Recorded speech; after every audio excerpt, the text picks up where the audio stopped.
હવે ઓર્ગેનિક ખાતર તો ઘણી બધી કંપનીઓના આવે છે, પણ એ કેવી રીતના સારી એવી ક્વોલિટીના છે, કેવી રીતના બેસ્ટ અંદર દાણા છે, એ આપણને કેવી રીતના ખબર પડે? તો મહત્ત્વની એમાં બે વસ્તુઓ હોય છે.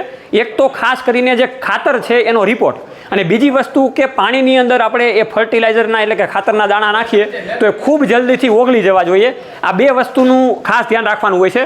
તો અત્યારે તમે જો ખાતર જોઈ રહ્યા છો એ નેચરકેર કંપનીનું ભૂજીવન ગગન છે. તો એના દાણા લઈને આપણે એક પાણીનો વાટકો ભરેલો છે એમાં નાખીએ, જેથી કરીને આપણને ખબર પડે કે કેટલી જલ્દીથી આ દાણા ઓગળે છે.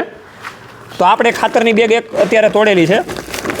આ પ્રકારના નેચરકેર કંપનીના દાણાનું મટીરિયલ છે, તમે જોઈ શકો છો. એક ધારા અને ઓરણીમાં સહેલાઈથી ચાલી શકે એવા એમાંથી આપણે થોડાક દાણા નાખીને જોઈએ.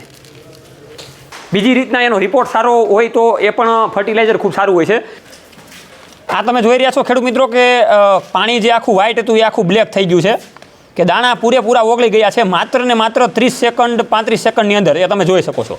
ખેડૂત મિત્રો, આ પાણીને ઠલવીને જોઈએ છીએ જેથી કરીને આપણને ખબર પડે કે હકીકતમાં આની અંદર કેટલા દાણા રહ્યા છે, કેમ કે ઉપરથી આપણને દેખાતું નથી.